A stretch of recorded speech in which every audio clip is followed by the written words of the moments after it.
Welcome to Bat Chat. This is a conversational podcast where we talk about conversations. Tonight's episode featuring Tortilla, lovely, wonderful wife. Hi, Grump. And and we're going to be talking about our first jobs and what that means for us and how we felt about them and all the details about it. All the wonderful details.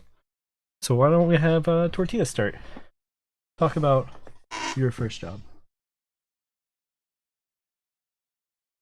Are we talking first job or first under the table job? It's up to you. That sounds dirty. This sounds dirty. Yeah, I got an under table job for you.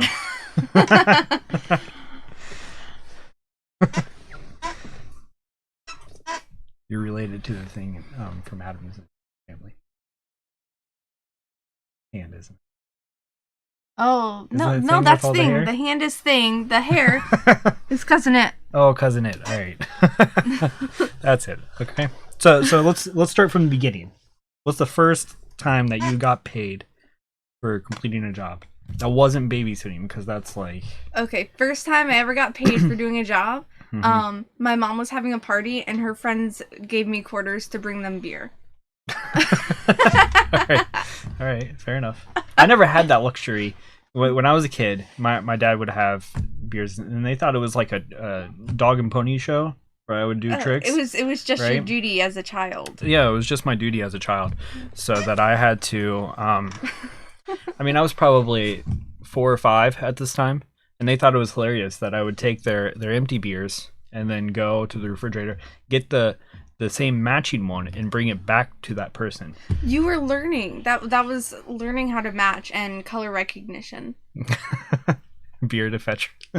His dad friend gave him sips of beer. Grump. Oh my gosh. When I was little, every time my dad would go in the bathroom, I would drink all of his beer. And he said whenever he would flush, he'd hear the can just on the table. And then he'd hear my little feet running away. Right. All right. So continue on. So that was like that was getting tips. Yeah, I vividly remember this. I was 4 years old. This is when my mom lived in Panama. Okay. And yeah, her friends would give me quarters to fetch their alcohol. All right. So how about your first more real job? You know, one where you're getting paid, not getting tracked by the government, not paying taxes on. Okay. All right. Let's see. When I was 12, I started working at the gym that my mom worked at, and I helped her coach cheerleading. Okay. And I helped coach like preschool gymnastics. Panama, the country. My stepdad was military, so he was stationed in Panama. Mm-hmm. Yes. All right. So you helped coach cheerleading for preschool. Well, I helped coach preschool gymnastics and like youth cheerleading, so like up to like age 9. Okay. They did not like me, the 9-year-olds. They didn't like you, the 9-year-olds? No, How old were you at the time? I was 12. You didn't know you were a brat. No, my dad had custody, so I was part-time army brat. Part-time. Yeah. 1 month in the summer and 2 weeks in the winter, I was an army brat. The rest of the year, I was a normal brat. Just normal brat. Normal brat. So, cheerleading, gymnastics, all right, and then what about? So how did you like that? Like, you know, the 9-year-olds didn't like you, so you just stuck with the preschoolers. Yeah. Was it difficult? No, it was fun. It was fun because I would have done it anyways, even if I didn't get paid. And sometimes I didn't get paid because it was my mom paying me. Mm-hmm. So, no, it was a lot of fun. And I actually put in probably like a butt ton of hours too. It might have just felt like that because I was young, but no, it was a lot of fun. What about you? Okay, how old were you when you got your first paycheck? First paycheck job, I was 16. Was I 16 when I started working at Taco Bell? Yeah. Yeah, I was 16. I worked at Taco Hell. Mm-hmm. Taco smell. Taco smell. I'm so tired of Taco Bell now. And how was that experience for you, since we're on that subject? It was interesting. Right. How long did you work there? Let's see. I worked there until I got pregnant with our son, and I had to move, and I had to quit my job. So it was just probably 6 months, maybe longer than that. Yeah. I was 17 when I quit, so. But I gave notice. I was a good employee. I gave notice. We'll get to give you notice at fast food restaurants later. But yes. Right. So I feel that so much, Grump. It's just as much work when you eat Taco Bell, the after effects, as actually working at Taco Bell, for sure. So you started working there. You gave notice. You left, but you came back, didn't you? I did go back to Taco Bell. Lelio, how are you doing tonight? We're having a conversational podcast. Hey, Lelio. Tonight with myself and Tortilla, my lovely wife. She doesn't like to be on camera at this moment. What does that mean? He's saying love. Aww. Like heart. Right? Oh, I got my face in the camera. Uh-oh. The worst job in the world is the poor bastard that has to clean the restrooms. That was me. That was me, Grump. I always had to clean the bathrooms. Do you know what they did to the urinals there? Do you know? Ugh. So, they want a face reveal, right? All right. So you came back because, from what I know, from what I've heard, from the grapevine, is that you moved back, even though you were pregnant and your grandparents kicked you out. Whole nother story. They did not kick me out. That sounds so bad. Okay. They kicked her out.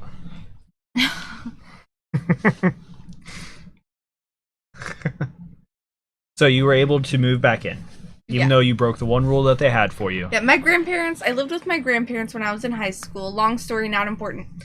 But when I moved in with them, they had one rule. It was, they had two rules. One, don't do drugs. Okay. Two, don't get pregnant. Cameron, which one did you help me break? Apparently both of them. No. No, just kidding. That. I did not do drugs, guys. Hey, Games Dad, what's going on? You came with the raid. Did I miss a raid? Is there a raid? No, I don't have a raid. Howdy. So, we broke the rule. I helped break the rule. I didn't actually break the rule. Even though, if you ask anyone in his family, I just ruined him. Yep. I raped him. Yep. You were cradle robber. Yes. Even though we're 9 months apart. Horny hippie.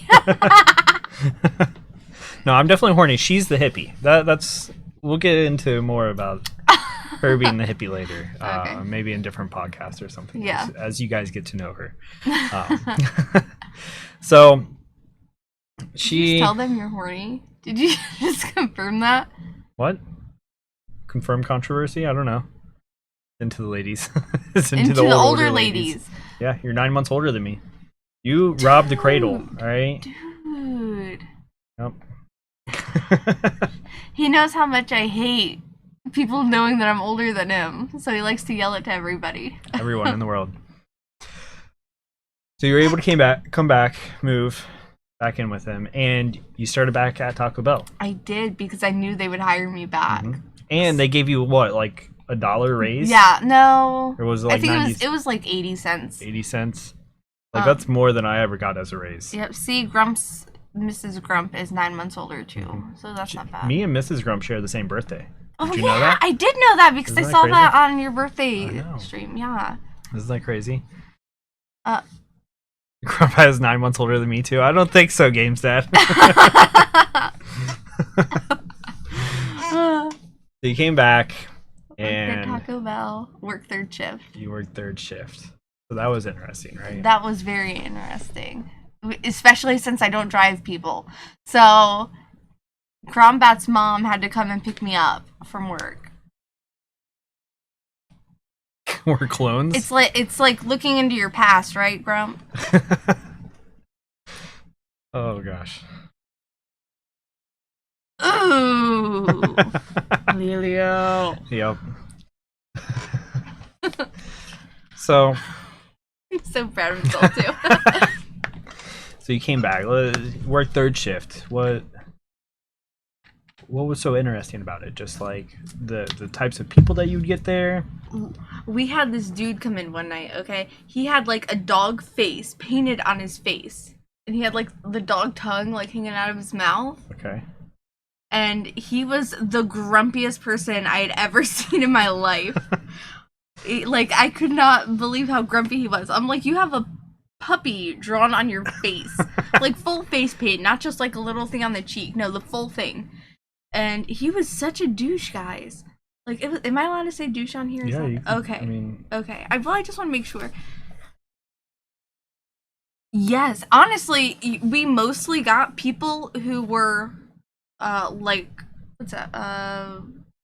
Factory employees who came in on their breaks. That's like third shift workers. Yeah, it was usually around 3 a.m. We got a big rush of people who worked third shift. Mm-hmm. What's that? Maybe he was Pitbull. Get it? and by the way, I don't know if you know, but that little emoji there, that's Kappa. I mean, he's being sarcastic. He could have been. I gotta educate you about Twitch lingo. So I thought it was just a dad joke. It looked like that looks like your face when you make a dad joke. It is a dad joke, you know, since he's Pitbull, you know, get it? Anyways, so and then how did that end? How did your time at Taco Bell end? I don't want to talk. Oh, come on. Can we talk about the person? Go ahead. My best friend. Your best friend's there? My best friend in the whole world. You can talk about whatever you want about this job. That's the glory. No. When I started working back at Taco Bell, I met my best friend in the whole world who just happened to be Cronbat's ex-girlfriend. Yep. We dated for like a week, maybe 2 weeks. I think I can guess what that one means, bro. Oh, yeah. I've seen that face many a times. So. Yes. So I met my best friend who used to date my husband. Mm-hmm. And we're still best friends. Yes. And we actually had her daughter for a little while. We did. So you guys, I think was I streaming at that time? I don't think so. It was March of last year that I started streaming. No. Yeah. No, it was March of this year when you started. No. It can't be March of this year since it's January of 2019.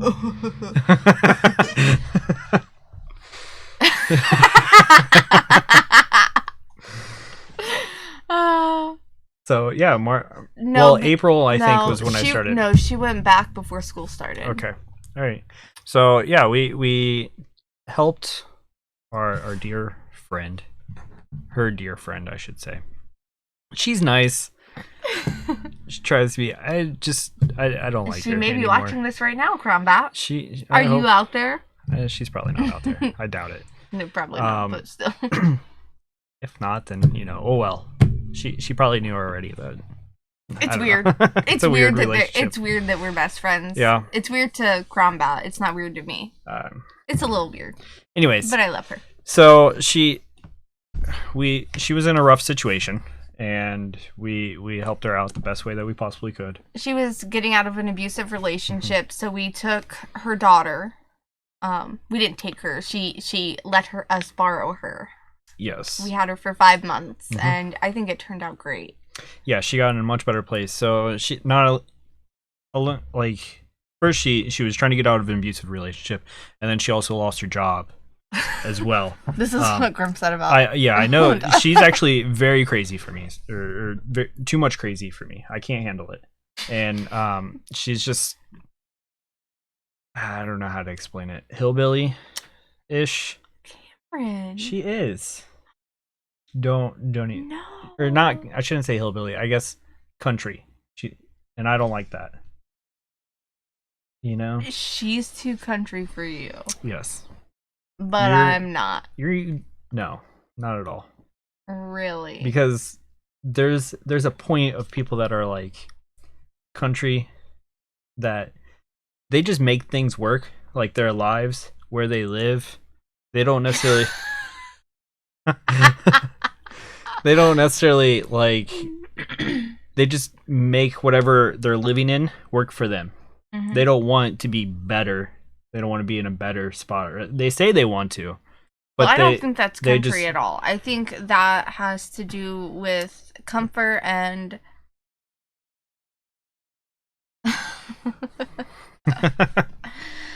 I think it has to do with your comfort level and what you're content with. And we always wanted a little bit more.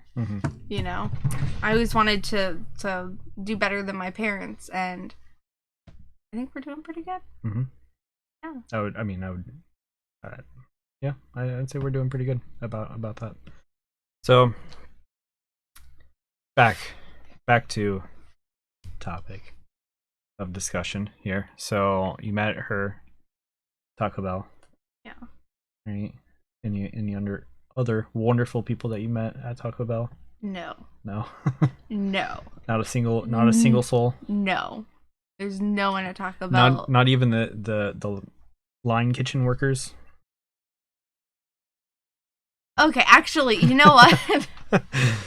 The only people who I enjoyed being around were the people in the back at Taco Bell. And if you've never worked in fast food before, you will be shocked to hear that they shove everyone who has a dark skin complexion in the back of the store, in the back of the restaurant. Pretty much. Yes, so, but there was just the nicest woman there, and she always called me Mamacita, and I just loved her.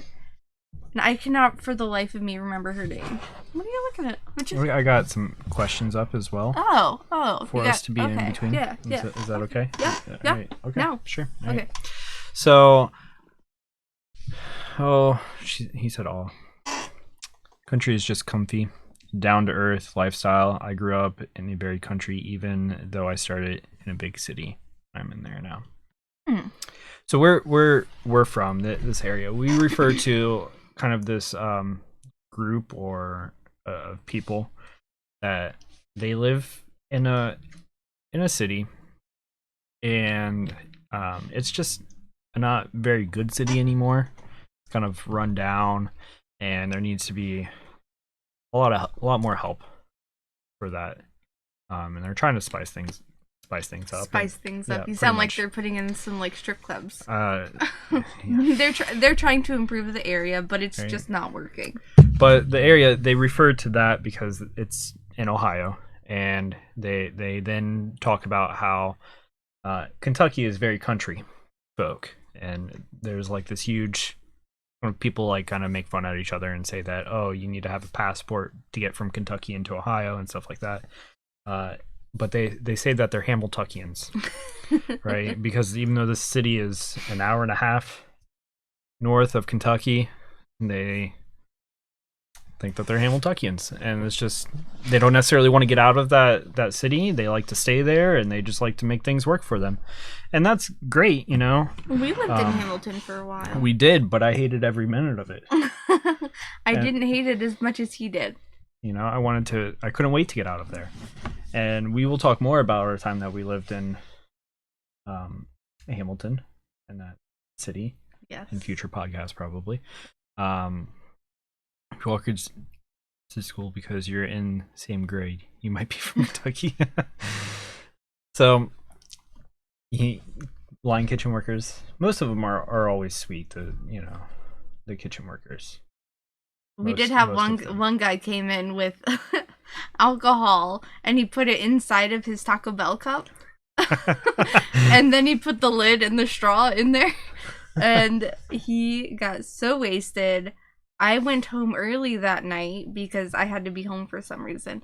The next day, I find out that they actually fired him that night because of it, and he went back and like broke into the store.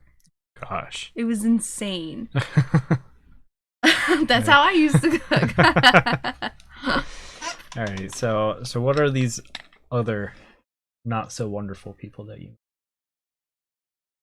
Ah, oh, there was Virginia, and Okay. you remember hearing me talk about Oh yeah. Virginia a lot. I still have issues with her. Um, Just because you don't like to let go of grudges yeah, or any kind of I hold feelings. grudges tight, man. Uh, yeah. I think the reasons I wouldn't like her would probably be, The same. I was gonna say somewhat. Uh, I don't think everyone would agree with the reasons I didn't like her. Hmm. So I don't know that Well, I. so what are some of the reasons you don't like? Let's get into that. Okay. Um, when I first started working there, without being asked or any reason for her to bring it up, she talked about her 3 abortions that she got. And I am not going to condemn her for that, but I don't feel like that's something you need to discuss at work. Okay. And I just kind of told her that I don't think that we need to talk about that. And she got really upset. So I don't know. And then after that, she what was that? When Grump's just talking about his first job experience, he was washing dishes Ooh. for his family restaurant. I used to wash dishes and be a bus girl, but I was the waitress too. I had to do it all, Okay. Grump.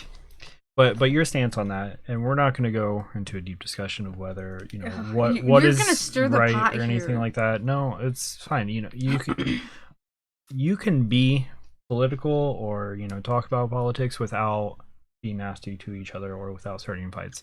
This is simply all it is that your belief on it, which is I pro have life. I am very pro life, but at the Mm-hmm. same time, I think that they need to change um the some of the classifications of what an abortion is. So Okay. I have friends who have had to be induced early because their babies died in utero, and their births are classified as abortions, and I don't think that's right. They did not choose for their baby to die. Mm-hmm. So So that just got you guys off on the wrong foot. yeah, yeah.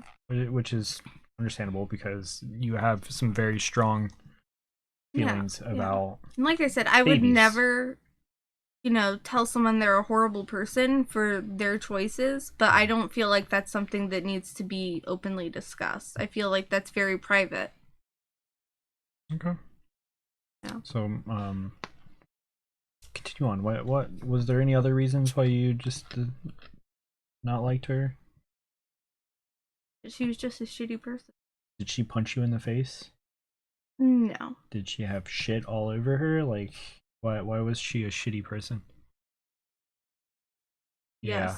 Yes. I agree 100% Grump. Especially in Ohio right now, they are trying to pass a law where you cannot legally get an abortion after the baby has a heartbeat, and I don't feel like that's right if you have a terminally ill child living inside of you. And the doctors recommend termination. I feel like it's cruel to classify that as an abortion. I feel like that is an induction, Mm-hmm. a premature induction. So, but Well, I know I'm this is just all just upsetting people. a conversation for another time.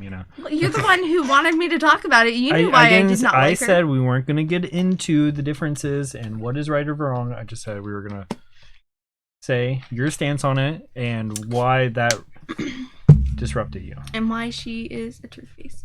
Okay, so she's a turd face and a shitty person. So she rolled around in pig shit, according to Grump. Like, did she treat you wrong? Oh, she treated me horribly. Okay, so what are some examples of that? Well, first of all, she was supposed to train me, and she never trained me. Okay.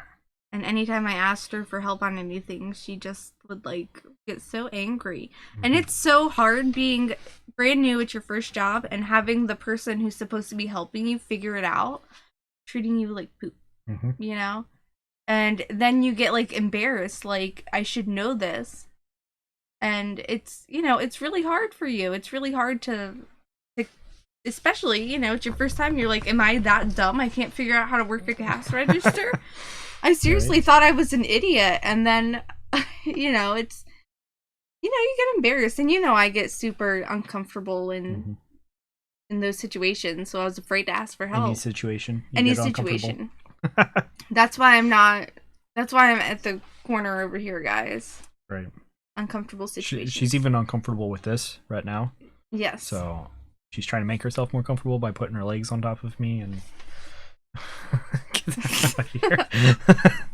All right. So any other importance from there at all? I don't think so. No one else record with you. No. Okay. Really. How did you end up leaving? or was there any fantastical stories that you have? No fantastical stories I can think of. I don't know. Did I ever tell you any cool stories about? I mean, I actually just for the first time heard about the dog the guy with the dog face, Pitbull. I've told you about that. You have not. Yes, told me because about I told you that I asked him if I could take a picture, and he just looked at me like straight face, no, and I was like, God. All right. Dude, I'm sorry. I'm slightly. You cannot get any closer. The chairs are hitting. Oh, each other. Stop keep Okay. falling away. You don't have to yell at me. Why do you yell at me all the time? You just yell at me. All right. So how did you leave? Oh, your face slipped. They called me on a Sunday, which I only work third shift. They called me on a Sunday afternoon and yelled at me for not being there. Mm-hmm. And we were currently what? About an hour and a half. We were in Dayton. No, we were past Dayton. We were past Dayton, yeah. Just in the boonies of Ohio, right? So there's just a bunch of farmland. Yeah, but someone might know the name. Where's it that Glendale? Dark County. That's where. Dark County. We were in Dark County, Ohio. Yep. I talked about Dark County a little bit on our stream the other night, where they have like the county fair and stuff like that, and we used to go there, and I remember a lot of just going to the horse races there. But we were actually driving on our way back anyways. Yeah. But we were still a good hour and a half away, and they were saying that you should have been there like an hour already? No, they said you should have been here 2.5 hours ago. And I said, then why didn't you call me 2.5 hours ago? Yeah. I said, no one told me that you had changed the schedule. I've been working the same hours since I started. Mm-hmm. And they said, well, then you need to get here. And I was like, well, I won't be there. And I ain't coming. Yeah. And so then I called back, and my best friend who works there answered, and I said, yeah, go ahead and tell them that I quit. Because I was so embarrassed for not being there. And you were like shaking. I was. And I was like, you were so nervous. I was crying. And then she hung up and called me back and said, Linda wants to know if you're sure you want to quit or if you just want to come in tomorrow instead. And I said, no, I'm going to go ahead and quit. And then they told me, well, you need to find people to cover your shift. And I said, no, I already quit. Yeah. Like, you're not going to find people to cover your shift after you quit. You're done. No, they yelled at me and made me job. cry. You were crying just because you were quitting. That was the first time you've quit Yes. a job. That was so hard. Well, I had quit before, but I quit very nicely. That was more of a resignation. Yeah, and they took me back the second I walked in. They were like, oh, Tia, you've returned. Yeah. So I guess on to me now. Yes, let's hear about your jobs. First jobs. So I guess really... Juggalo. Deuce Bigelow. No, Juggalo. So my first job, like other than babysitting, was a blow. No. No. No. Started with a hand. You know. Did it though? No. You would know. Baby store stuff. Right. So I actually helped work with my dad. I got a paycheck, but it was all not tracked by taxes or anything like that. Not by the government. Not by that government, all right? And I worked. It was just over the summer where I was visiting my dad. So I worked 2 weeks there. What'd you do? Straight. So pretty much I was their bitch. All right. The place that he worked at the time is legal grant. Shh, Grump. Gosh, I'm gonna quite say all that. So, what they did there is it was a laser cutting facility. They had at the first time they had 2 or 3 laser cutters. Now these laser cutters can cut anything from wood to steel. I have a question. Mm-hmm. Were the lasers on freaking sharks? No, that's like one of my deepest fears. Right? Laser sharks with freaking laser beams attached to their freaking heads. Okay. So these laser cutting machines, they take I want to say like a 14-foot bed, so you can have a like 14-foot sheet of steel. I don't know how thick they could cut it up to, but I mean, crazy amounts. Like half-inch is probably what they did the most, and they would cut parts for the U.S. government or for companies that just ordered specific things like that. So they had one that was just a 2D or 2-dimensional, so it would just cut straight down side to side on their axis. And then they also had a 3D one, so they could cut more wonderful shapes out of it. I'm really interested in this 3D laser cutter. Okay, so I'm not that interested though. Well, it had so it has a bed, and the bed moves back and forth on both of these, and then the laser actually moves side to side. So it uses both of that movements. So it's like... Well, no. Bed just only moves one axis back and forth, right? So it can't go up back and down. forth. Okay. No, not. It's like in and out. That's all it does. Okay. Okay. Right. The head moves side to side. Okay. And then that's just all regular laser cutters. Now the 3D one also had a motorized laser head, right? So it could change its shape or change its direction. Okay, so and it could raise up and down as well. You seriously just made the shape of a dick, like Grump was saying. All right. So they had those 2. I was pretty much just having to clean anything and everything. I had to take the scrap metal after they would make these cuts for these parts, and I would have to remove it and take it out to their dumpster so it could be recycled, and they would get paid for that as well, because they're not just going to throw away a bunch of metal or anything like that. And then they also had some storage units that I would also have to go out and try to organize a bit, because they were awful at organizing. I don't know that you were any better. No, not at all. No. I pretty much just rode those paychecks out as best I could. Yeah. You know, well, I'd get like I mean, what $100 else was for a your week, dad going to do with you all summer? right? I know. So I had to work like 40-hour weeks too with my dad. I was there the entire time that he was. So how much did you make though? Did they pay you hourly or? They did pay me hourly. For real? I think it was like $5 an hour or something. That's really good. Yeah, it was. That is really good. So professional biatch, got it right. That's pretty much my job title there. So I did that a couple times.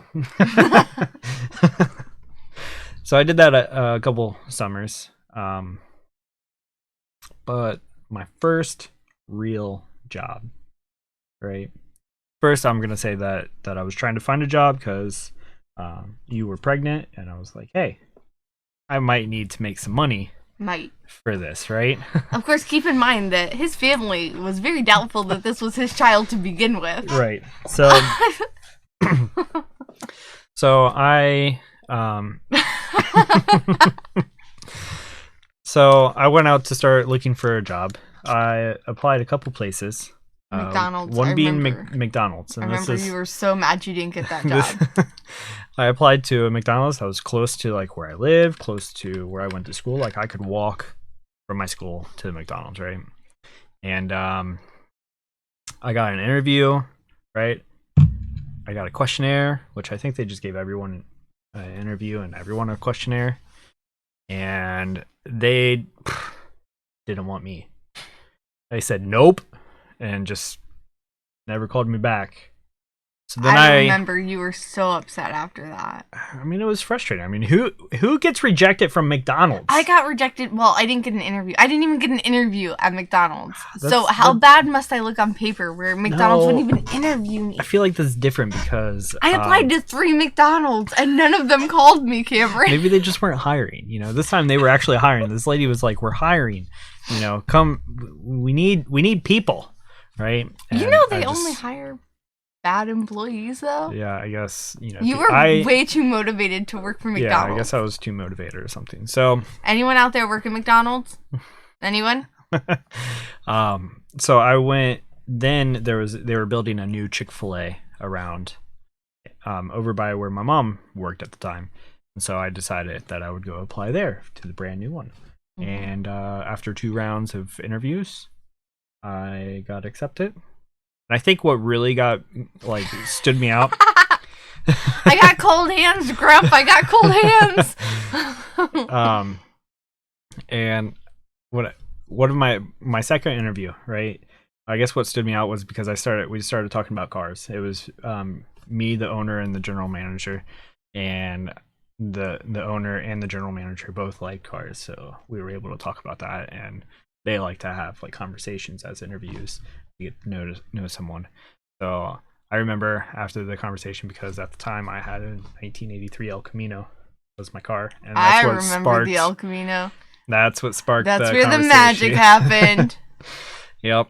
So I got accepted there.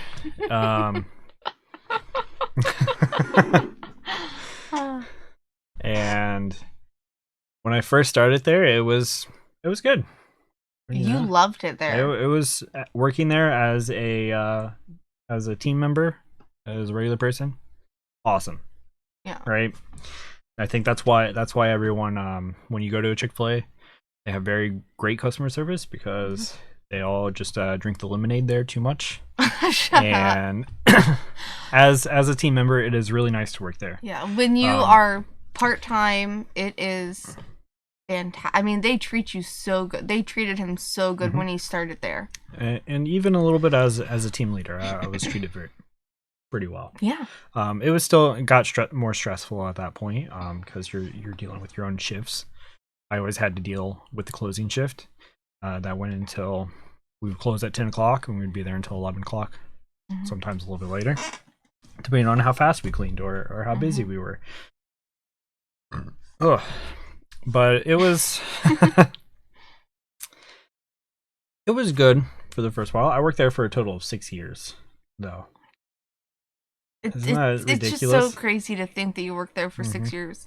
And it's been Did 3 anyone years. work their first job for 6 years? Who does that? That doesn't happen. No, it really doesn't. So, what did it for me was when I became a director, which was great. I was really excited about that, and it was good for a while. But then Grump was at his for 4 years. His first job. That's a long time for a first job. Even for any job now, a lot of people are changing their job quite a bit more often. My stepsister changes hers every 2 weeks. Gosh, this.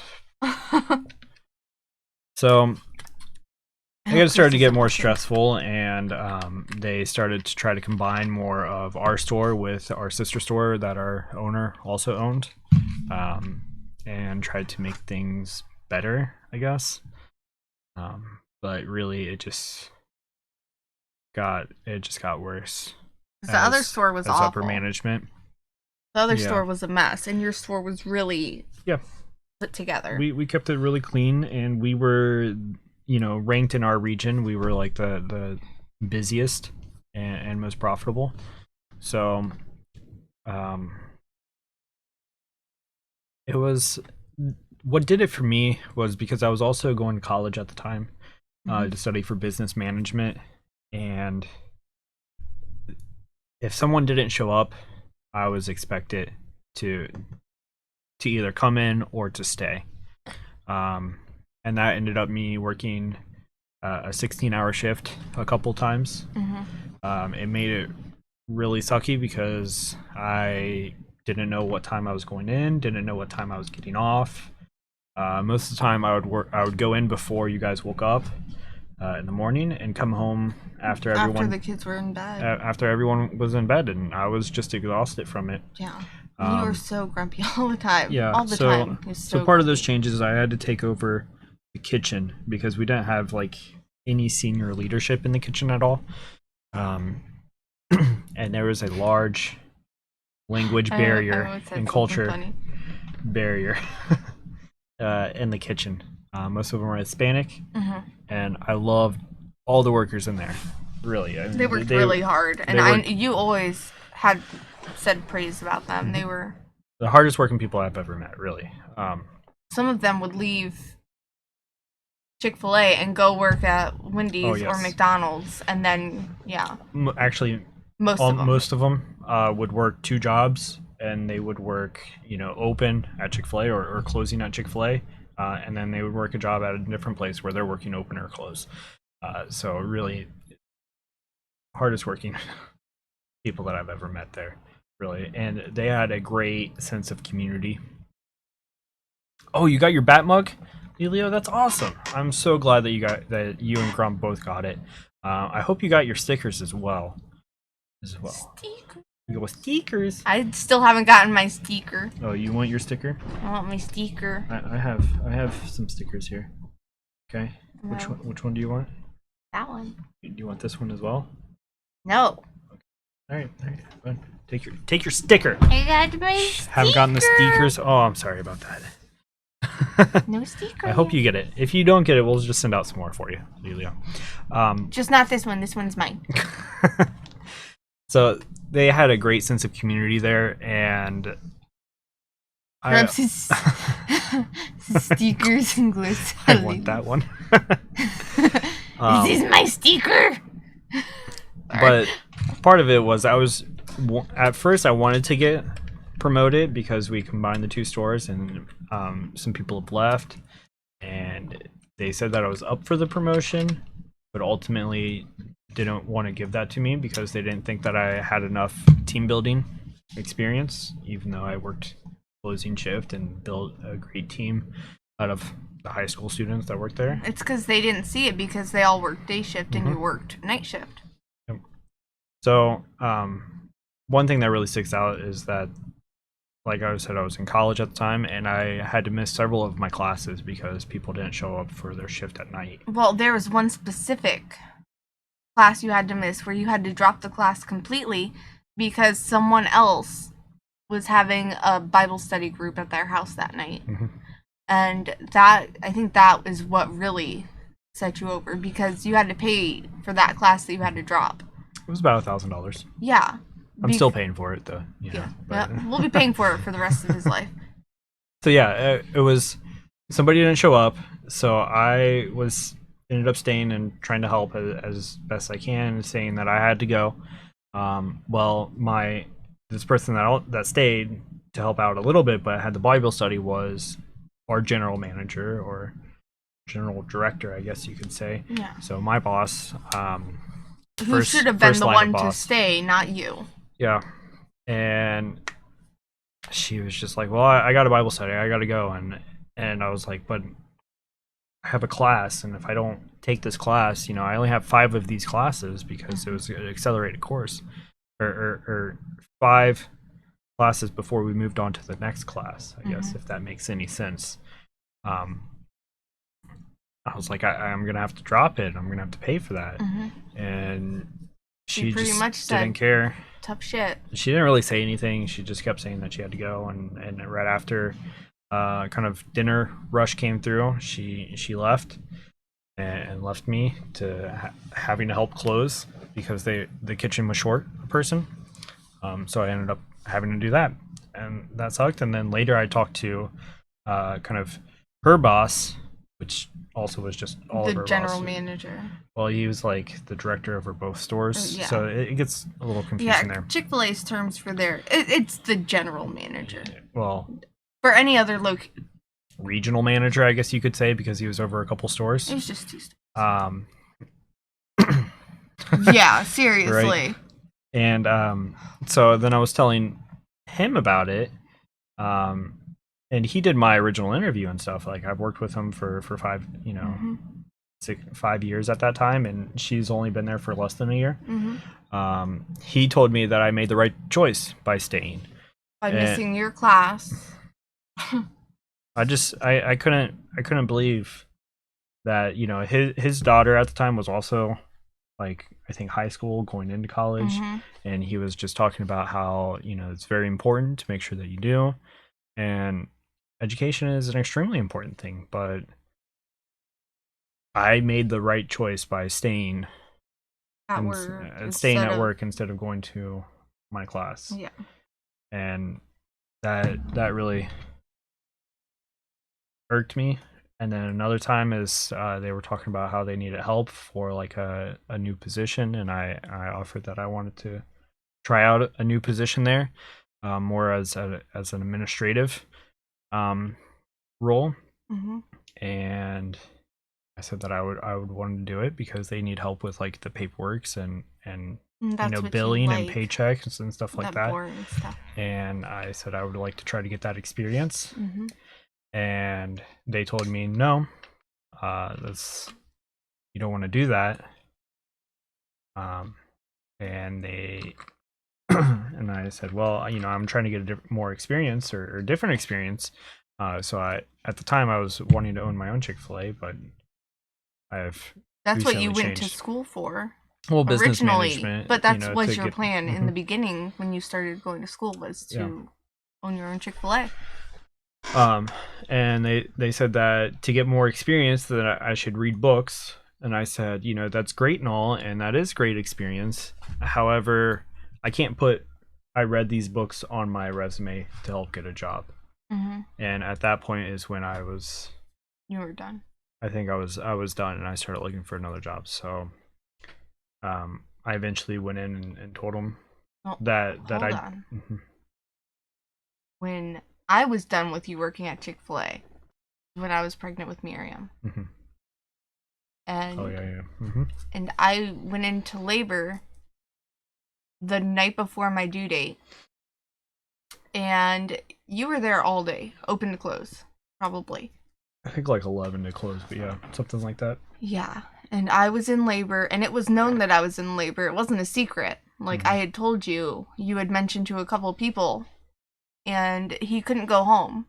No, nobody would come close for me at all. No. So He got home. What? It was about 11:30, 12. yeah, I think it was 11:30 is probably when I got home, and I made it just in time. To Um, call your mom and and the midwife, and Miriam was born 2 hours. let's see, No, 2 hours. she was born at 2:30. So what time did you get home? About midnight? 11:30. About Yeah, 11:30, so 12, 1, 2. 3 hours later, Miriam was born. hmm I made it home just in time. So And it's a this. good thing he made it home, because I would have been home alone if he hadn't. Hmm. Because this was a home birth, a planned Yep. home birth. So we planned a home birth, and the midwife didn't make it in She time. didn't make it in time.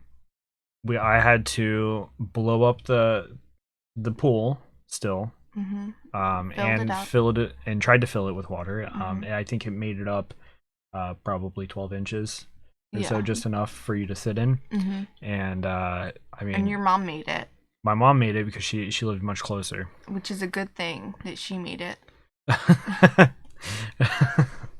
It was if Miriam wasn't attached to the umbilical cord, she would have just kept skipping and bounced Oh off my the gosh, side. she shot out. She was Mhm. ready to be born. And She I think I had been willing myself to keep her in for a long all day, time. yeah. All day. So I It think when was I a got very home, you kind of relaxed a little bit to know that you weren't alone, because you soon, also had two other kids with you. yeah. Yeah. All day. I was laboring, and then I had a four was Nick was 5. Mhm. A 5-year-old and a 2-year-old all day in labor. Yeah. I'm exhausted thinking about it. So you were definitely done with me working at that point. I was there. well, they wouldn't let you go home, and then they made him come in the next day. Home birth freaks you out, Grump. C-section freaked me out, Grump. Every time I see C-section, I'm like, no! Why did they cut that baby out? So you couldn't even stand I could without not. passing out. I have really low iron in my pregnancies, and then I always lose a lot of blood. Mm-hmm. So I was on bed rest after I had my baby. In fact, right after you had Miriam, you had enough time to cuddle with her and then hand her to my mom. Cuddle is like less than a minute. I held her, and then I said, I feel dizzy. And I handed her to Cameron's mom, and I passed out in the birth pool still. Mm-hmm. I was still in the pool. So I slung her over the side of the birth pool. Mm-hmm. And I called 911 at this point. The midwife is still not there. She's on her way. Apparently she lived 3 hours away. We did not know this. And the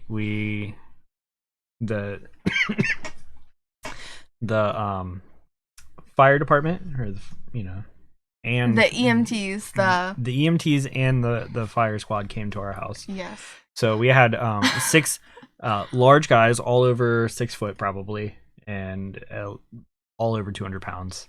So I'm laying on the floor with nothing but a bathing suit top on. And a towel over you. We had a towel over you, at least. So okay. As they were coming, I was able to get her rolled over onto her back while she was still over the side of the pool, and that started to kind of wake her up a little bit. And so we were able to get her out of the pool, get her set down, just in time for the EMTs to get there. So we had a room. How big was this room? Like maybe 20 by 10 feet? Oh, it was bigger than that. 25 by 12? Yeah, probably. But okay. We had like a 5-foot birth pool in there. So we had this 25 feet by 12 feet with a 5-foot diameter birth pool and 2 sofas. So we had a full size sofa, which is actually a bit bigger than a normal sofa. Yeah. And we had a matching love seat, so it was just a bit bigger. We also had an entertainment center with our 32-inch screen TV on there. Your mom, you. Yeah, my mom, me. Oh, I think the midwife got there as the fire department was coming, so they came at once. So the midwife was there, and then we had 6 large guys trying to cram into the space, all just to check on her to see if the baby was okay. And that's pretty much all they did. They looked in, they said, "Oh, the baby looks, color is really good." They didn't even touch her. They didn't touch her. They did take my blood pressure, and they asked me if I wanted to go in, but the midwife said no. She doesn't want to. I kind of wanted to. But I'm glad I didn't. You did not tell me about the story of how your dad delivered a baby with powered brakes. I would like to hear the story, Grump. He just about to push and just slammed on the brakes and just shot right on out. That's what happened with Miriam. She skipped across the water in the birth pool. She just... Yep. But with Chick-fil-A, Cameron was assured he was going to have the opportunity to take his vacation time when the baby was born. Yes, which is, he's earned this time off. It's not like he was going to take it off just willy-nilly. He asked for it. It was planned. It was not planned. Out with power steering and brakes. So I asked for that time. They said I could have it, when it was born. Well, I called in and they said another guess what manager, the same rank as me, was pregnant at the same time and had her baby like 2 weeks early. And it's like, hey, it's not your turn, lady. Yeah, the same night. And she wasn't able to come in at all. And they said that I needed to come in. Which is understandable. Obviously, you don't expect her to go in. Yeah, and 2 other team leaders were like a rank below me. They were on 2-week vacations during this time as well. They were in their last week. So I got suckered to coming in, and I came in for a little, like a shift. I didn't work till close, at least. And then I was able to take the following day off. I said I can't come in the next day. I need it off, and they said okay. But then I had to work the rest of the week, and that was. Do you remember what day that was? I think it was another 2 days that I had to work. I don't know. Until Sunday, which we had off, and I was able to take the following week on vacation because. No, we didn't. We decided to wait to take the vacation. I thought I took it then. No, we waited. Hey. Hey. Oh, you know what? You tell them that Mommy said they get an extra show, okay? Poor Miriam. I love you. I kissed your eyeball. What do you think about that? Don't be sad, okay? You can go upstairs. Tell them that Mommy said you guys get a bonus show. And Miriam, you get to pick it out, okay? I love you, Toots.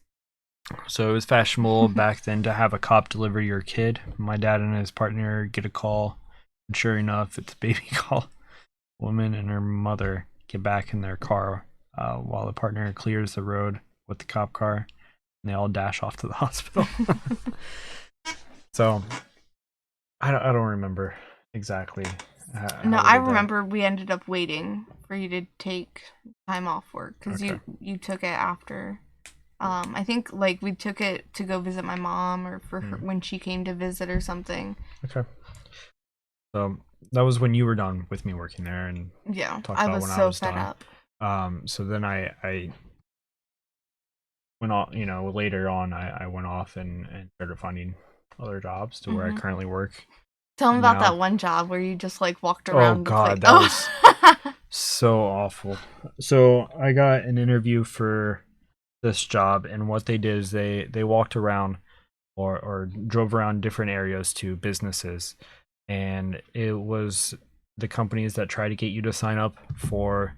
I don't know if they have this in Michigan or other states, but in Ohio, you can have a different electric provider, even though the main provider is still going to be delivering your electric. It just goes through like a sub provider. And they claim that they save money for you, but in reality, it doesn't really change very much at all. So it was awful. We would go to these places. We would ask to see the manager or the owner, and he would give his little sales pitch about how you could sign up with this company to help deliver your electric, and you would then qualify for this Nest, the little Nest thermostat and all this stuff. And I got suckered into being there for a full shift as an interview. It was a drive along or whatever. Like a job shadow interview thing. It was absolutely awful. I felt horrible.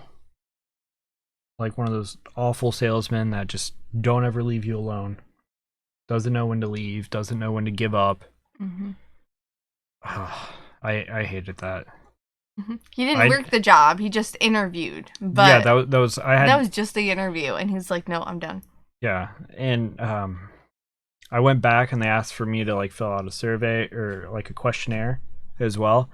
And they're like, oh, let's just wait and fill out this questionnaire. I said, no, I've decided that this is not the job for me, and I just left. I said, nope, I'm not doing into that. It. Yeah. No, not at all. Well, that was a commission job too. Yeah, I didn't want a commission job or like a sales job at any point because I needed something to provide for my family. You're hopeless.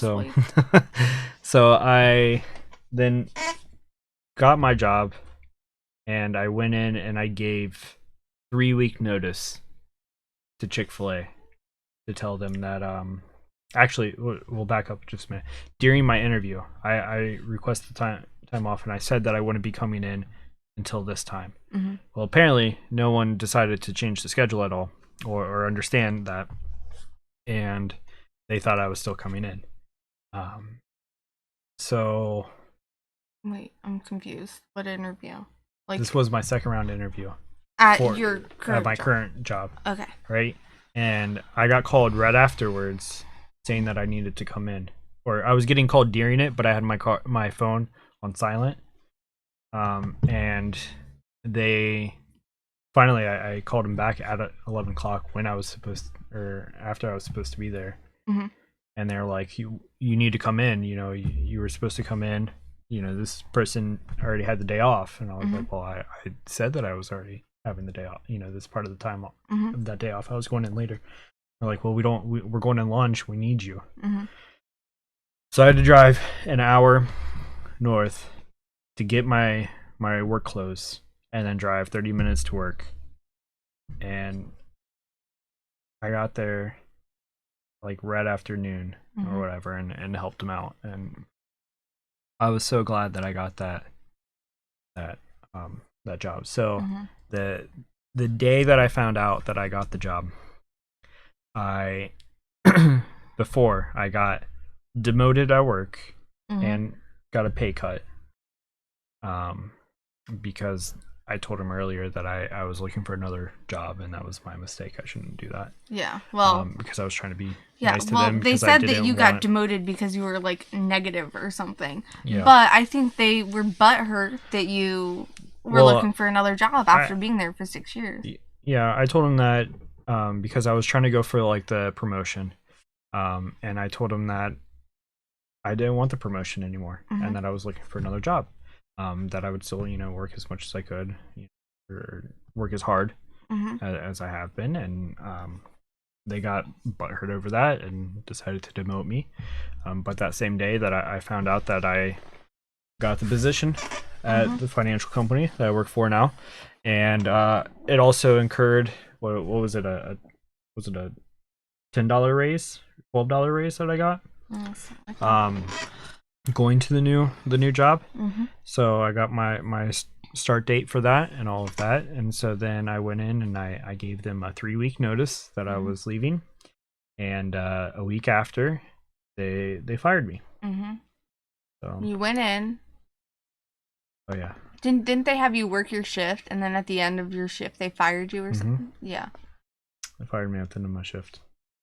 So yeah, and it's like, really, you couldn't have done this at the beginning, so I could have taken the friggin' day off, you dillhole. I'm so upset about this still. Like, I will forever be upset about this. And the whole reason why they fired me was, when I had 2 weeks left, is because they wanted to pay one less week of either unemployment or they didn't want to pay. So they would have paid me for the rest of the 2 weeks that I was going to be there. It would have equated to around $600. Difference between that and the unemployment that I got from it. So I think that was really the biggest thing at all from it. No, I think they just wanted to get the final say in this. Like, oh, you'll leave when we tell you can leave. I am still like so mad. All right, this guy who fired him was the biggest pervy creep I've ever seen in my life. I told him the first time I saw him, I'm like, he is a creepy dude. He's creepy. He's just that guy you look at and he's just greasy. And you just know he's done some dirty stuff before he came into work. And we have proof of it now. Tell them. Oh, gosh. So another time that I was working there, my man, this is like the regional manager wanted to show me something on his phone. And it was like the stats for like the stores or something. Yeah, something like that. So he pulls his phone up and he angles it as he's pulling his phone up. He angles it towards me, right? And you're like, and so if he has his phone, he pulls it up and it's like showing me. But the first thing that he had on his phone was a girl topless, just the chest though. No like headshot, nothing, just bare chested. I'm like, really? This is the last thing you do before going into work? Yeah. This is the last thing. I hope you wash your hands. And then he goes, oh, whoops. Didn't mean to show you that. Oh. So then he fumbles around trying to get it off. And I'm like, jeez. It's like, do what you want in your own time, whatever. He's a single guy. He has no one to... Oh, yeah. He had to go through a divorce during this while I worked there as well. And yeah. I had to help him move and stuff like that. I remember that.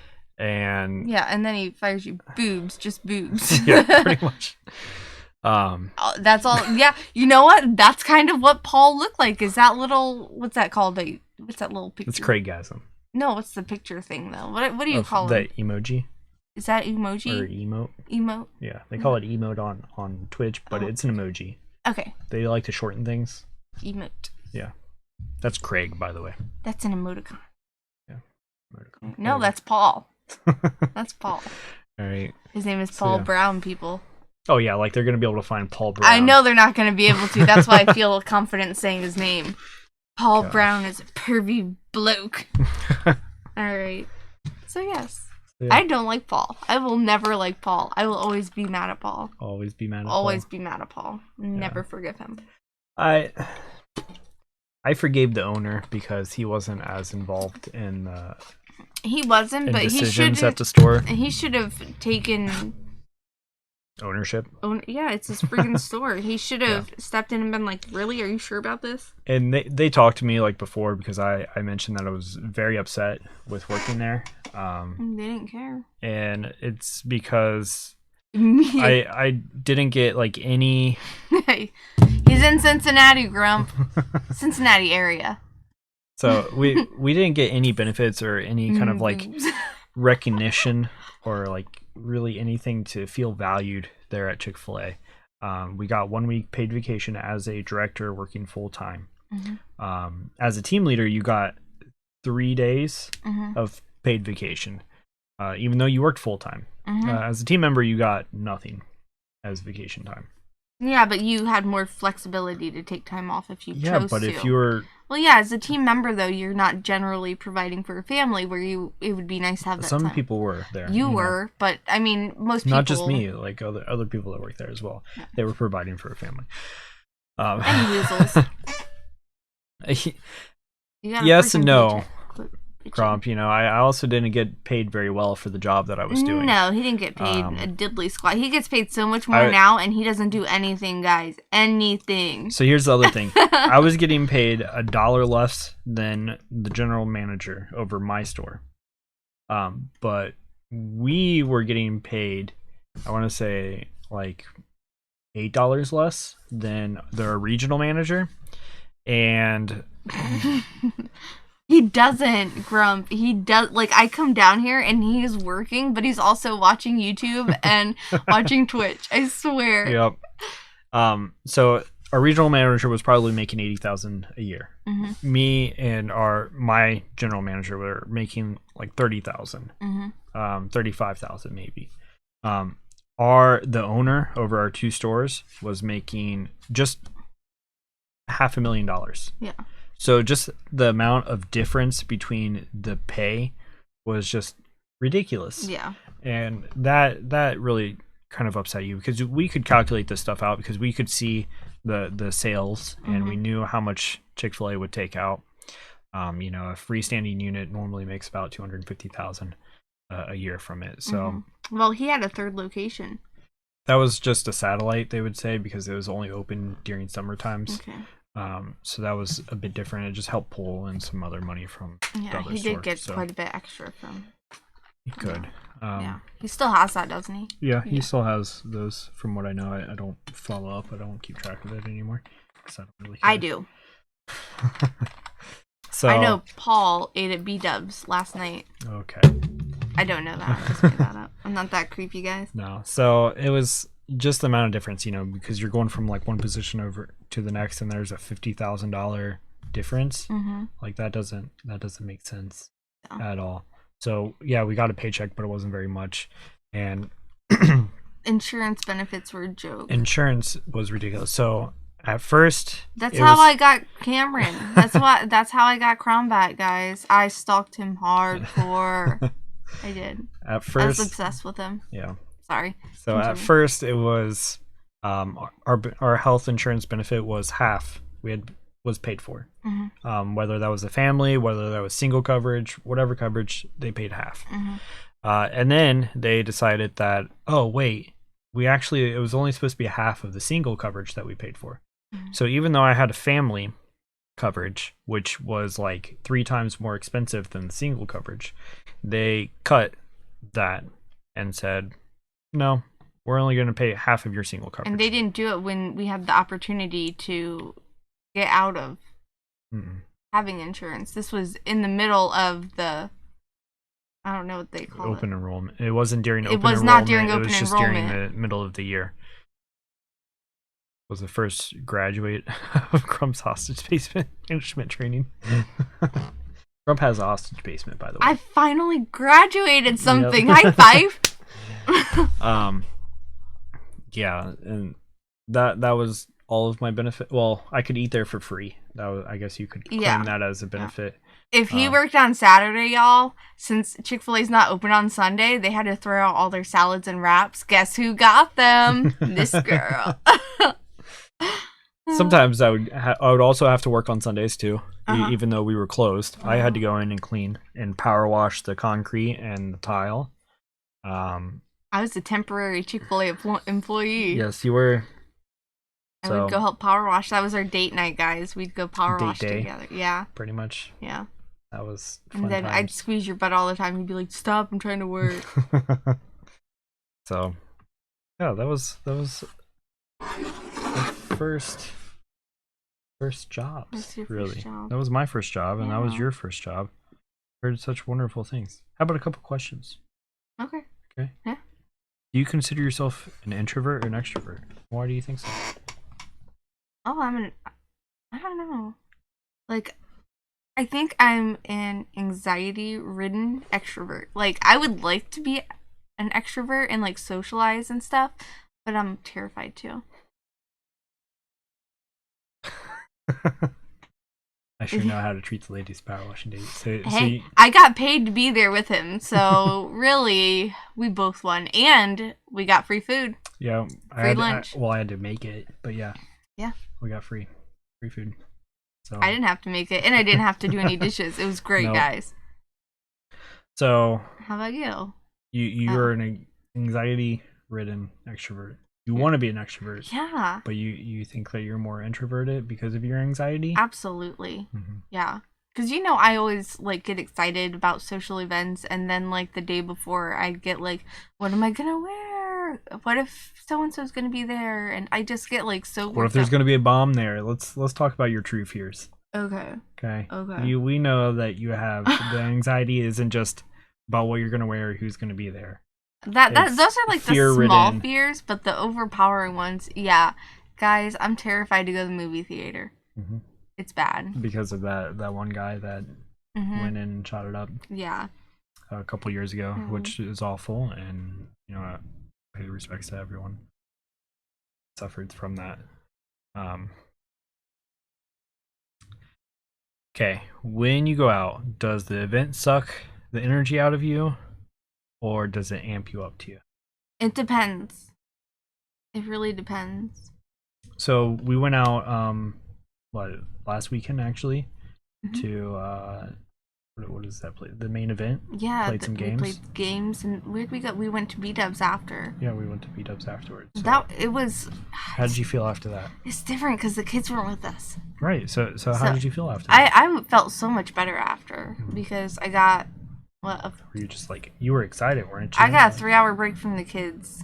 It was amazing. I love our children so deeply, and I love them even more when I get a break from them. And I'm like, oh, I missed you guys. I can't believe it.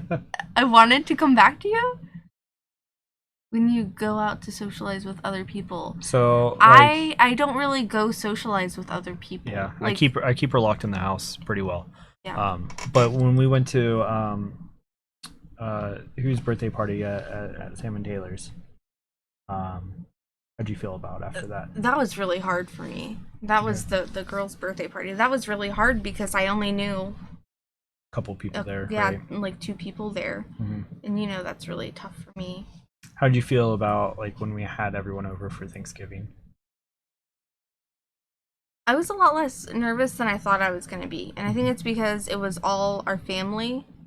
And it wasn't the family that I worry about, judging us and stuff. It was the people who I knew were going to be, like, accepting, I guess. Yeah. So you felt amped up after that and felt good? I mean, I was exhausted, but that's just because my mother was there. My mother just is... Well, she stayed there, too, so... She stayed there. Don't say it like that. You hate my mom, but you love my mom, too. It's this love-hate relationship. She's gotten a lot better. She has got. It's because she's quit drinking. Yes. She used to be so freaking loud. She's still loud, but I think it's because she's losing her hearing. Yeah. And she refuses to get hearing aids. Mrs. Grump is an introvert. When she goes to socialize an event, it sucks the life out of her. I'm an extrovert. When I go out, I get amped up, strangers or not. See, it's really hard because I know Cronbat is definitely an introvert. Yes, I'm very much an introvert. He hates people. Yep. Yeah, like I mean, I love you guys, right? He doesn't like having to be around people. Mm-hmm. Like, and it's not that it gives you anxiety or anything. You just would rather be home. I'd rather be playing a video game. Yeah. Tell you the truth, you know. Yeah, always. Or Always. reading my book that I'm into right now. Yeah. Like even going to your mom's, and you have, you know, you're cool with going to your mom's, hanging out with your stepdad and stuff. Mm-hmm. But you don't like going there. No. You kind of dread going there. I love my brother, but he is also extremely loud. I think what it is just the loudness of everything. I wanna have quiet. You know, I don't want things to be so loud. I want to be able to, if I'm gonna have a conversation, then I want it to be quiet like this and have a nice conversation. Yeah. You know, but I also, if I, you know, go to do or like meet with someone, I want it to be doing something while we're meeting, because I don't like to have that awkward pause or lull in conversation. The forced conversations. Yeah, the forced, you know, small talk and stuff like that. You're really good at like meeting new people, though. I think that comes from Chick-fil-A. So Yeah. I kind of spurred this extroverted mask, I guess, that I can wear. Yeah. And when I worked at the financial company, I was it's a call center, you know, and for a year I was taking calls. So I had to, you have to be extroverted, and you have, when you worked at Chick-fil-A at front counter, you have to be extroverted.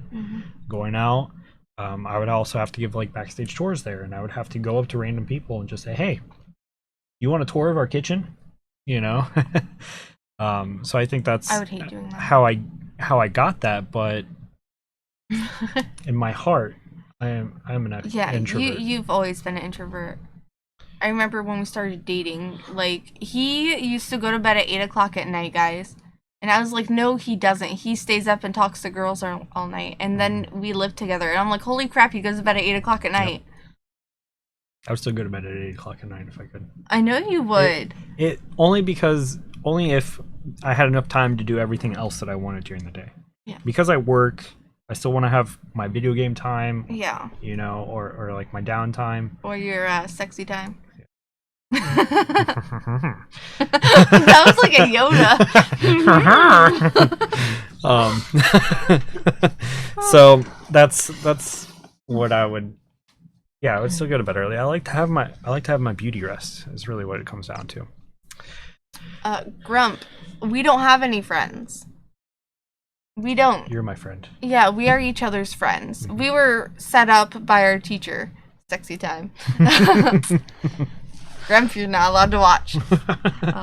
No, but I mean, during high school, I had friends, but they were just at school or at soccer. I had friends. Two I didn't friends. really hang out with people. I had two friends, and one of them is very extroverted, and that really helped. She's actually the one that like came and talked to me my first day because I was at a new school. And yeah, but I have my one friend that used to date, and I'm never letting her go because she is so down with me ignoring her for a month and then talking to her again. I will bring you up here for hunting next year, whether I have to come down there and drag you up here or not. See, you play into Tortilla's irrational fears, Grump. Yes. Right? I'm not lying. I'm a little creeped out right now. It seems very feasible. Not only does she have irrational fears about people breaking into the house at any point, any time, or the house just exploding for no reason, or a plane crashing into the house. That's a real one. Okay, we are not that far from the airport, guys. I can hear those planes, and they are way too close. Another thing. So another probably reason why you have that fear, or could have that fear. I don't know if you do, but I'm sure you do, because it's just any fear that you have. Was one of our friends when we were going to Bible study. when I still worked at Oh Chick-fil-A. yeah, the plane crashed in their yard. Yeah, the plane crashed in their backyard, and Yeah, I they don't forgot have a about that. big backyard or anything Mm-mm. like that. Luckily, nobody was hurt from their family. I don't remember about the. I'm sure Um, the pilot. I don't I know. don't know. I don't remember, but and their house wasn't damaged at all. Hmm. Um, so they had a big enough backyard that it could. And it wasn't like a big a big plane. It was just a personal Yeah. airplane. Nothing creepy here. Just a large 6 foot by three It's the most 280 old dangerous man, game shit going on crazy here. eyes showing how drag your husband out hunting. So she It's would. a good thing I got that GPS implanted in you. Yeah. So she has the fear because we haven't met you, Grump, that you're gonna take us out camping or hunting and then murder us. Is her And I don't irrational know what fear. Grump looks like. Grump has never. We got a picture out there somewhere of him in a kilt. Do we? I could pull it up. Okay. Probably. It's all, if I knew what he looked like, I'd be a little less creeped out. Can you share it with everyone else? Is the question. I could, but it's gonna look weird. I mean, he's in a kilt, Cameron. It's gonna look weird either way. I don't know. I don't remember where it is. Random pics, maybe. Oh yeah, that's this. Whoa, who's showing their meat on the screen? That's in Lelio's. Lelio, your meat's all over the computer here. Yeah, here he is. Right. Put it up there for everyone. Oh gosh, now you're gonna make me do this. I don't know if Grump wants me to show everyone. Grump, You know. can we show you to everyone? Right? I don't know. Anal I'm not gonna GP? do No, it's not anal. it. No. He said, please no. Please no. Okay. So It's in his urethra. No. So.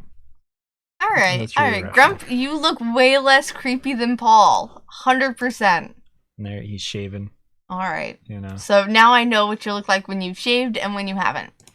I gotta be honest. I always thought you looked like this guy. Yeah, that one. The laughing guy. I always thought that's what you looked like in real life. My grandpa. So you're this guy but older. Yes, that's you. So yeah, that's.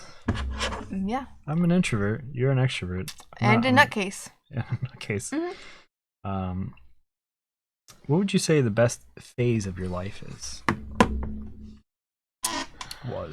Is going to be? I would say probably between birth to age 3, because I don't remember any of it. Just because you don't remember any of it. That's it. Yeah, pretty much. No, I would say probably, I don't know. I really don't know. Different points for different things. Shine to you guys. Well, thank you, Aw. Grump. We appreciate that. We like you too. What about the wink's a little creepy, but it's really creepy when you. No, we like you too, Grump. We do. So best phase of your life, you were saying? I don't know. I You really don't know. Okay. I'll start then. Yeah. I think for me, kind of my best phase of life was probably high school. You know, I thoroughly enjoyed. I mean, there was some crappy and sad things that happened in high school, but I think just that maybe freshman and sophomore year were probably best for me. I know, don't take it personally. I know you're gonna try to take this personally, but just like thinking back on it, like playing high school soccer, being on that sports team, and Yeah, being freshman able and year. having that freedom that you have with high school. You know, your Yeah. parents aren't up your butt anymore. You're able to do more of the things you enjoy doing, which for you were soccer, video games. Yeah, And me. I think definitely freshman year was a huge thing because I was around all of my soccer friends. So not only like the kids that I was playing with on my select team, because once you got to be high school, there's rules about how many kids per high school can be on your select team, to make things, not so unfair for high school as well. So Our select team, we had, some students from our sister high school, because we're all large. It was a large high school. Mm-hmm. So we were all crammed into one freshman building. So getting, to be with them. And then when we did play high school, I had all my friends from that, there as well. And so that was a lot of fun. I ended up being a dodgeball champion. Oh yeah, that year as well. VIP. Right. And so I think that was just a really, really fun time for me, and something that I look back fondly on. Like, I look at different things, like different parts of my life, and it's hard to say that there was like one great part. I know the less awesome parts. Definitely my freshman and sophomore year. My freshman year was okay. My sophomore year was the most regrettable year of my life, probably. But it resulted in me moving in with my grandparents the following year, and I met you, and so that was really good. Really good. So, see, I look back at looking back for like the best is the time that I look back to more often, or I think of most, and that's kind of that time that I think back to the most of. Like I do have a lot of time where I think back on the kids and stuff, but to tell the truth, it was clouded a lot by Chick-fil-A and how much time I had there, and I sacrificed a lot of family. I enjoyed those parts with our family, but that was really hard on our relationship. After I had Miriam, I mean, we went through a really dark point. Time. Yeah. And I mean, Miriam's birth was incredible, and I loved, I love being a new mom with the new baby, and I love our family. But that was very stressful. I think I'd have to say elementary school. I know that sounds like, who even remembers that, but I think that's a good time, Yeah, I had a best friend who I loved dearly. I lived with my dad and my brother, and that was amazing. I got to spend summers with my mom, and I got to spend 4 days a week with my grandparents. And you know how much I love them. So that was probably in elementary school.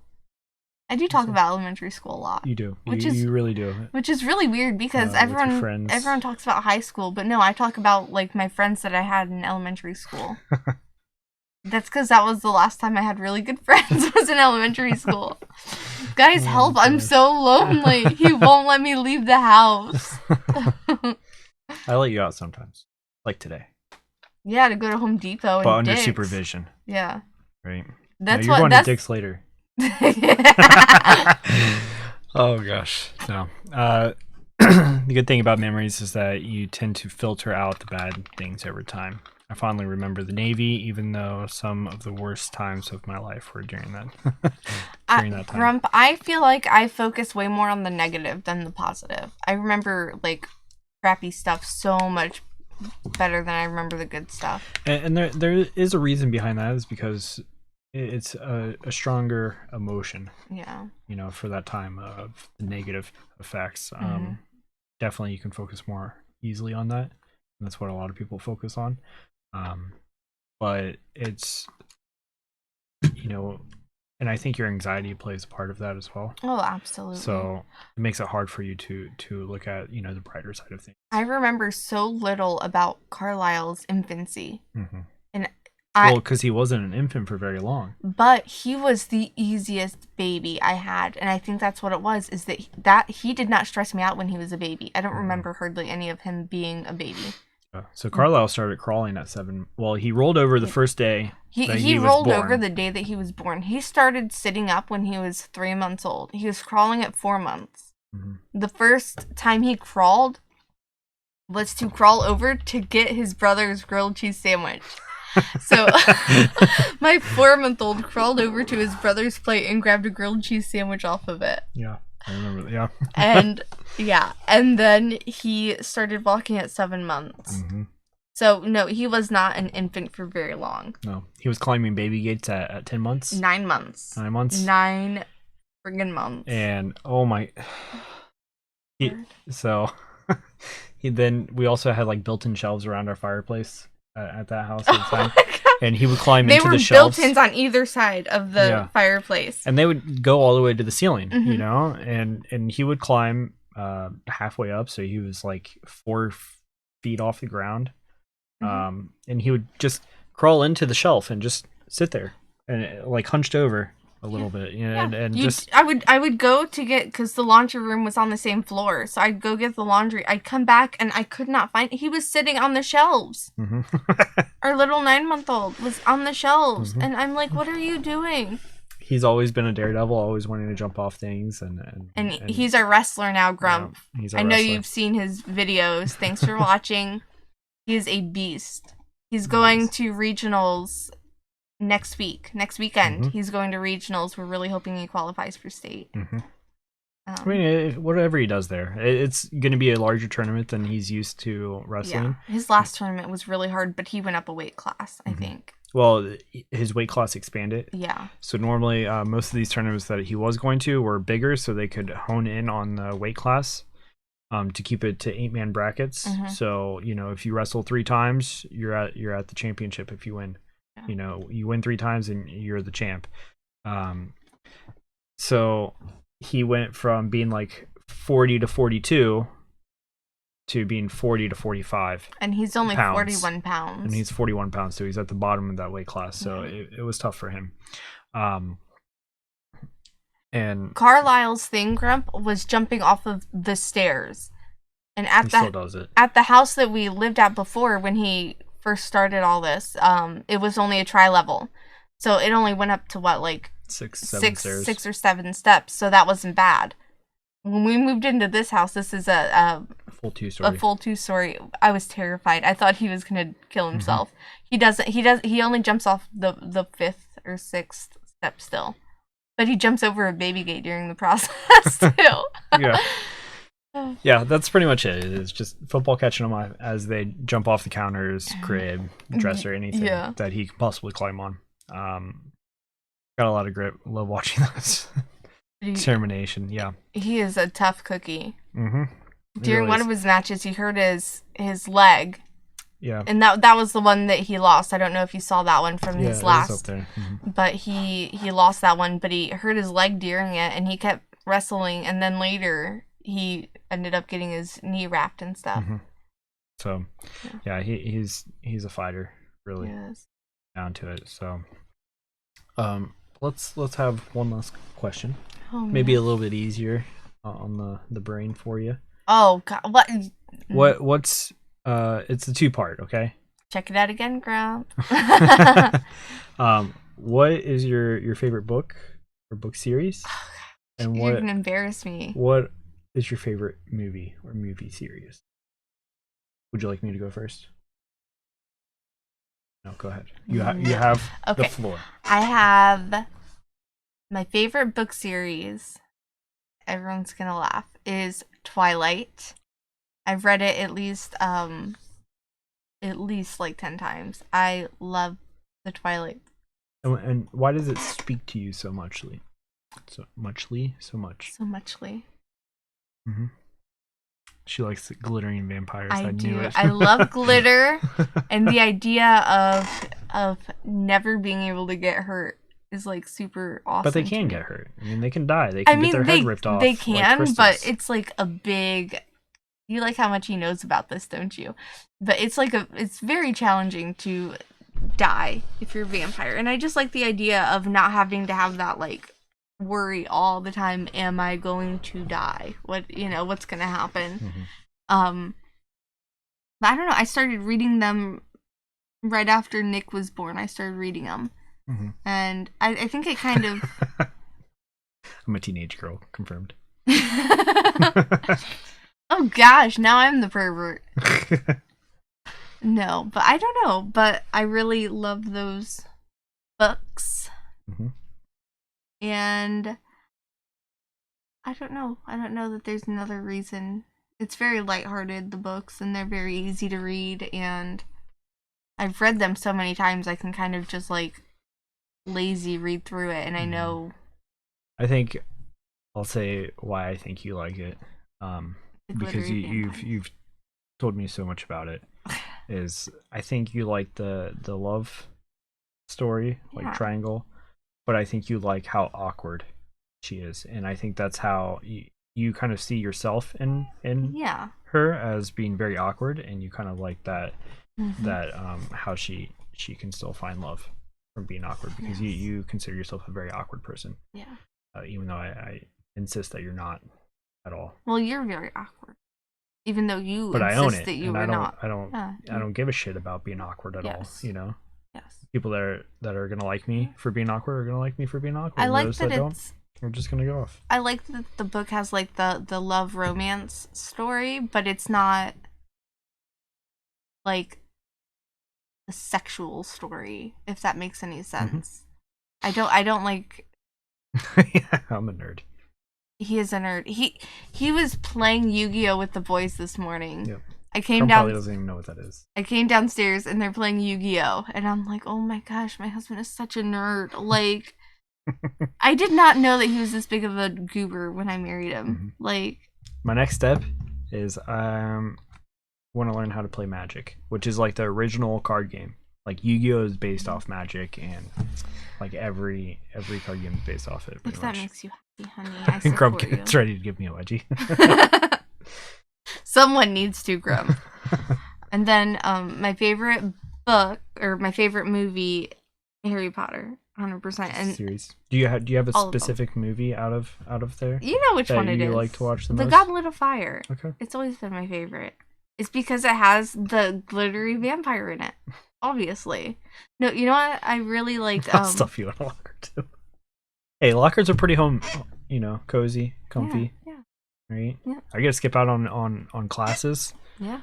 So in high school it was good. It was good times. Good times. Fun stuff. And you went to that rich people high school, so you got a full locker.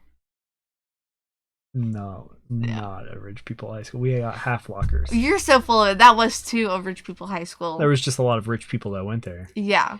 Not necessarily rich people high school.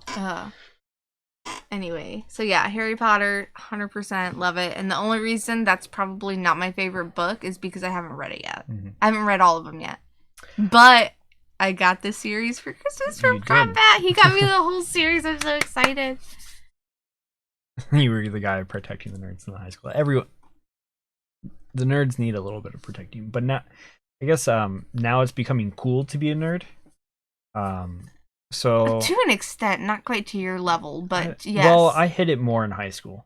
You did. I wasn't so much. Like of I a said, nerd in we've high been school. together 11 years, and I did not know until like 2 years ago that you were this big of a nerd. I really didn't. He hides it very well. So, because in high school I could play off more that I was. Okay, we've never seen that, Grump. We were born in the 90s. I watched. Oh, was it? No, I didn't watch the. No, you just saw pictures of it because I did dress up as ogre. Yeah. Which I'm not like. So what was it? 1 year for my current work, we had dress up, and our whole team, not our whole team, just some people on our team decided to do a dress, I guess, a group costume. Yeah, and they picked Revenge of the Nerds. So I just you're like, you guys do know that I'm only 25, right? Yeah. So I dressed up as ogre. Do you still have it? Yeah, it's still upstairs. It's still in the drawer. I made his costume. I was very proud of it. So, Harry Potter is your favorite movie. Goblet of Fire, right? Well, and Twilight. Yeah.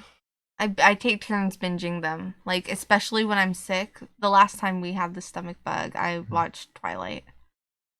Which I think is what was the onset of your stomach bug, was me watching Twilight. Probably. It just gave me diarrhea, but then also at the same time it he said he'd just gotten out of college.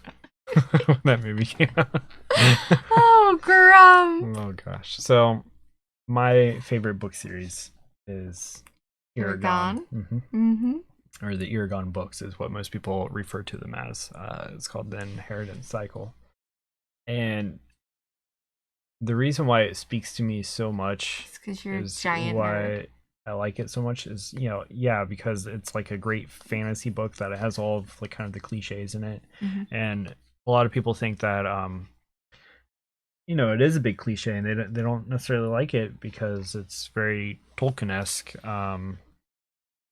It's not as much as his description Hmm. nearly is, where or Tolkien can be very, very descriptive, and Grump loves that. Eragon is not necessarily that, but it has those cliches of dragon, elves, dwarves, stuff like that. Um, but it was the first book that I wanted to read. Yeah. I even read Harry Potter before, Hmm. but I was being forced to read again. Was that in elementary school when you read Yeah. that? I think that's what it was because. Well, yeah, I was just being forced. Like I had to read, like 10 minutes or whatever, Hmm. and my mom got that for me. Which, if I would have actually had the time or the freedom to read it, The I would freedom have to enjoyed it. the freedom to choose to read it instead Mhm. of being told you have to read Yeah. tonight. Yeah. So I remember picking or having that book, and Oh, I hold would. on. Um, she's just coughing. She's fine. I'm So sorry.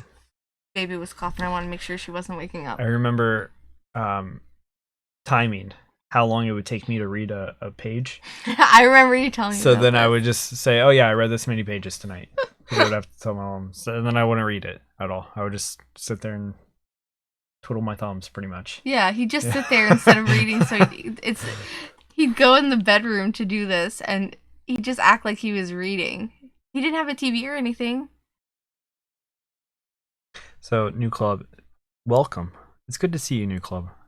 To be fair, what book would you have chosen to read if you weren't forced a certain book? That's a good question, because at that time, I still didn't quite know what I liked out of reading or Mhm. what I was looking for.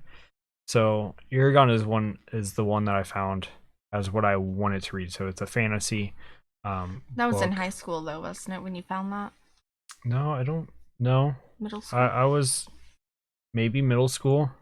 Um, because I found it, and then it was released in like 2007 or something. I don't quite remember. But so I would have I would have liked to read Harry Potter at that time if I was able to choose it, If you had and been had able the to kind freedom, of look at this, or just the freedom to read when I wanted to, yeah, not necessarily being forced to, I guess. So, but that, yeah, Eragon was the first book that I really enjoyed reading, I and didn't. I can't get enough of it. I didn't find a book that I liked to read until I was a mom.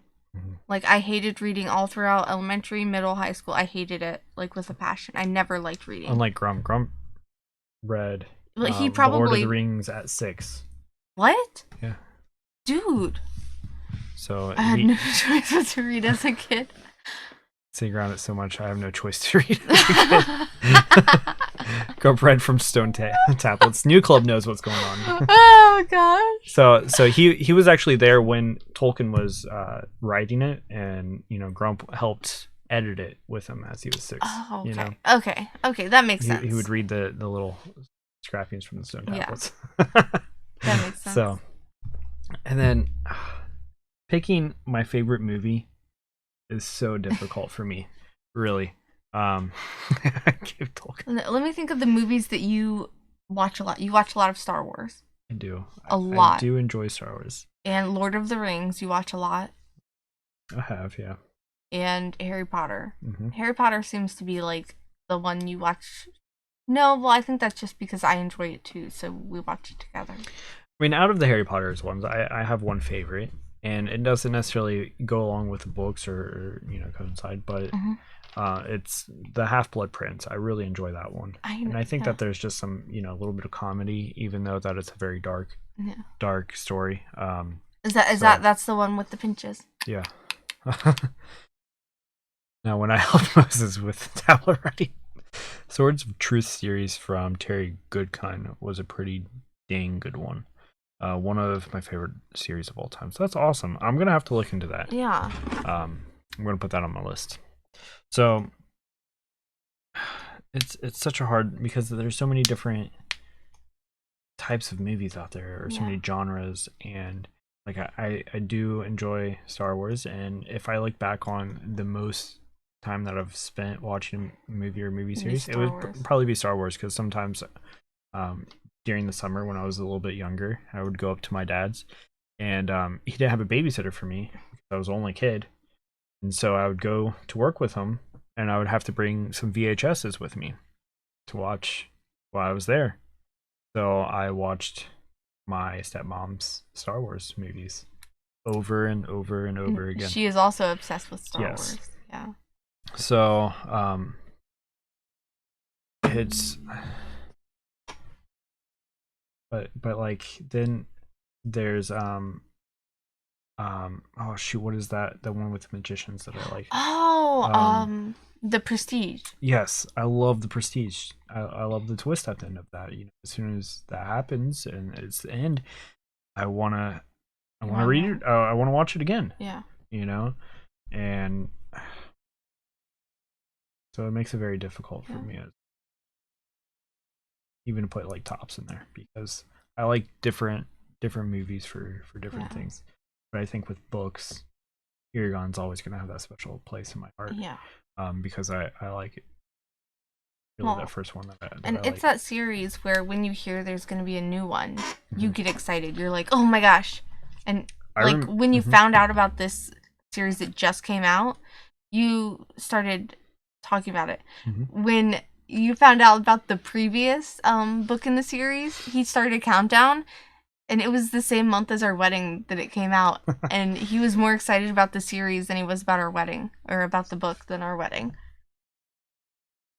Saturday morning only, you would read and use your imagination. Yeah, I would do anything but read. Like, I was that kid that would like get the safety pin and like pull the skin off their fingers so I wouldn't, just to do something besides reading. I hated it because I always was told I had to do it. I was told I always had to do it, and in elementary for me, I was also like behind a grade on reading, and it was very difficult for me.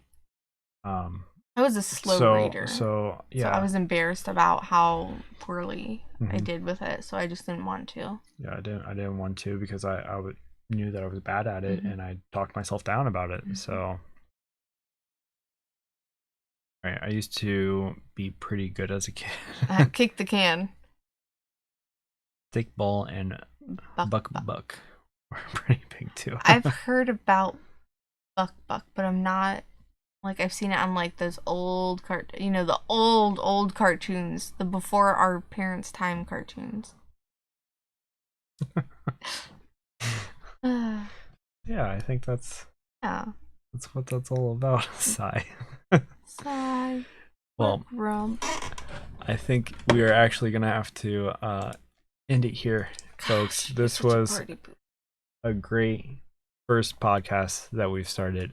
We are going to get this on whatever kind of channels for podcasts that we can possibly put up out there as well, and put it up on probably my YouTube. I don't know if I have a link for that or a command for that to get out there for you guys at this moment.